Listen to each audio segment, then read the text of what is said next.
आज का टॉपिक क्या है? Aortic stenosis. ठीक है। एरोटिक स्टेनोसिस मतलब एरोटिक वाल्व में नैरोइंग हो जाना। क्या हो जाना? एरोटिक वाल्व में नैरोइंग हो जाना। ठीक है। अकर्स, देखो डिफिनीशन क्या है। Occurs when aortic valve is narrow, aortic valve is narrow and blood can not be flow normally. मतलब एरोटिक वाल्व क्या हो जाना? नैरो हो जाना और ब्लड अच्छे से फ्लो नहीं हो रहा है। हम देख लेते हैं एरोटिक वाल्व कहाँ होता है। देखो एरोटिक वाल्व कहाँ होता है? जो लेफ्ट वेंट्रिकुलर होता है वहाँ से जो ब्लड जाता है एरोटा में, वहीं पे होता है एरोटिक वाल्व। ठीक है। ये नॉर्मली क्या होता है? देखो, मोस्ट कॉमन कंजेनाइटल डिसऑर्डर में ये एरोटिक वाल्व स्टेनोसिस होता है। ठीक है। नॉर्मली एरोटिक वाल्व जो होता है वो ट्राइकस्पेड के फॉर्म में रहता है, बाद में डैमेज हो जाता है एरोटिक वाल्व। क्यों? फाइब्रोसिस की वजह से या कैल्शियम की वजह से, मतलब कैल्शियम डिपोजिशन की वजह से, और कंजेनाइटली। ठीक है। मतलब कंजेनाइटल हार्ट डिसऑर्डर की वजह से, इसके वजह से ये ट्राइकस्पेड कन्वर्ट हो जाता है बाइकस्पेड या यूनिकस्पेड। ठीक है। ये अपन ने देख लिया डिफिनीशन। आगे हम देखते हैं। देखो डिफिनीशन और थोड़ा सा। Damage of wall can not be open and close properly, this lead to aortic stenosis. मतलब जो डैमेज वाल्व है वो अच्छे से ओपन नहीं हो रहा है और क्लोज भी प्रॉपरली नहीं हो रहा है, lead to aortic valve stenosis. ठीक है। ये हो गया अपना डिफिनीशन कंप्लीट। अब देखते हैं इटियोलॉजी। इटियोलॉजी मतलब क्या क्या कॉजेज़ है। ठीक है। पहला क्या हो जाएगा? Pediatric presentation. ठीक है।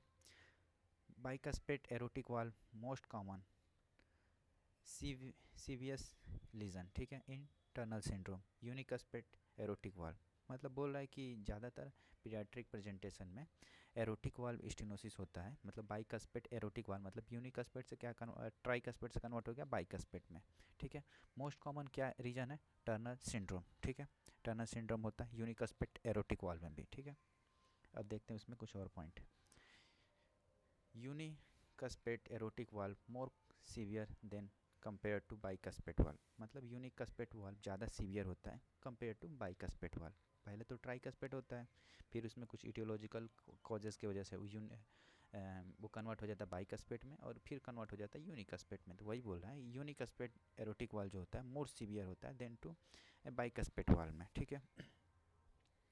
As the ability of the valve is low, allow the left ventricular blood of aortic in severely hampered। मतलब जो होता है ना, जब जो एरोटिक वाल्व जो होता है उसके नीचे की तरफ क्या होता है? लेफ्ट वेंट्रिकुलर होता है। तो क्या डैमेज होगा? Left ventricular blood of aorta is severely hampered. मतलब जो लेफ्ट वेंट्रिकुलर में जो होता है ना वहाँ पे ब्लड एकुमुलेट होने लगता है, जिसकी वजह से लेफ्ट वेंट्रिकुलर डैमेज होने लगता है। वही बोल रहा है। ठीक है। अपन पहला देख लिया कॉजेज, पीडियाट्रिक प्रेजेंटेशन। ठीक है। दूसरा हम देखते हैं ओल्ड एज में क्या क्या होता है। ठीक है। ओल्ड एज, जैसे कि ओल्ड एज में आदमी चला जाता है तो उसमें क्या क्या चेंजेस हमें दिखाई देता है। ठीक है।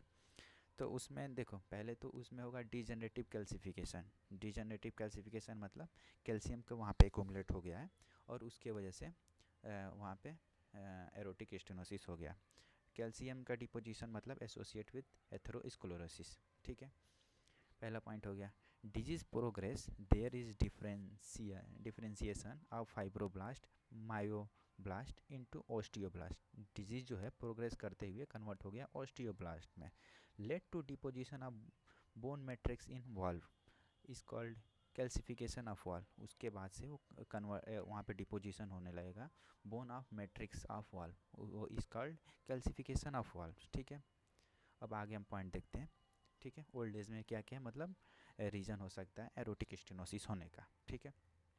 ओल्ड एज में जैसे हो गया कहीं पर भी कोई भी मान लीजिए ब्लड वेसल्स है वो नैरो हो गया तो उसमें हम क्या करते हैं? बैलून डायलिटेशन या वेल्वुलोप्लास्टी करते हैं। जब एरोटिक स्टेनोसिस हो जाता है वो क्या होता है? कंट्रा इंडिकेट होता है। मतलब ये चीज़ें नहीं यूज करना है। एरोटिक वाल्व स्टेनोसिस पेशेंट को है तो ये चीज़ें हमको यूज नहीं करना है। जब बैलून डायलिटेशन नहीं यूज करना, वेल्वुलो प्लास्टिक नहीं यूज करना। ठीक है। E is a contraindicate in this patient with calcified valve of the balloon dilatation would be led to calcified valve. Cusp of break into the small fragment that may lead to loaded into the brain resulting into the development of stroke in the patient। Stroke in the patient. ठीक है। मतलब patient में stroke होने develop होने लगता है। ठीक है।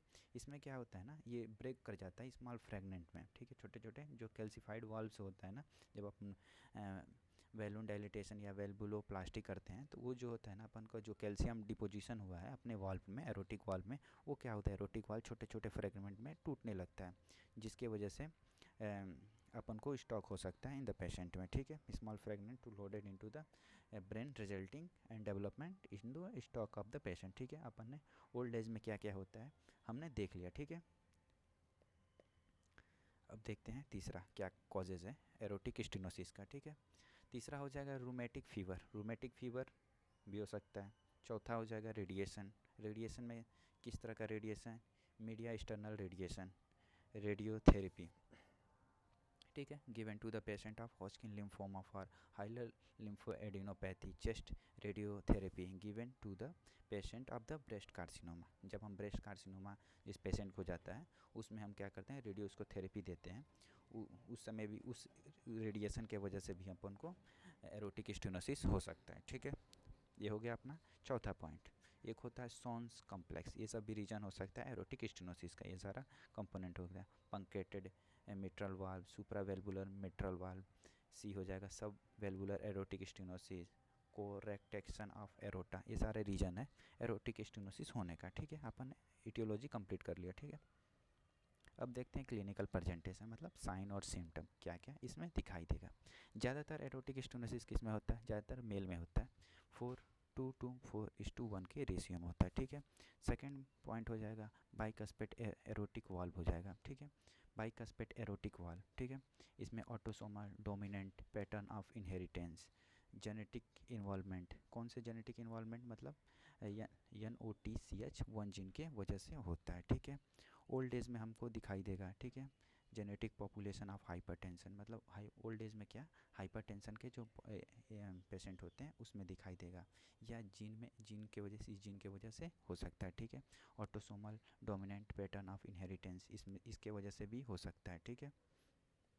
अब सिम्टम में क्या क्या होता है, ट्रायड ऑफ एरोटिक स्टेनोसिस, ठीक है। सिम्टम में हो जाएगा पहले, इसको ऐसे याद कर सकेंगे, सैड, यस ए सेट, ठीक है। ऐसे करके अपन को इसका सिम्टम याद कर सकते हैं। पहला हो जाएगा सिनकोप, सिनकोप मतलब टेम्परेरी लॉस हो जाएगा कॉन्शियसनेस, ठीक है।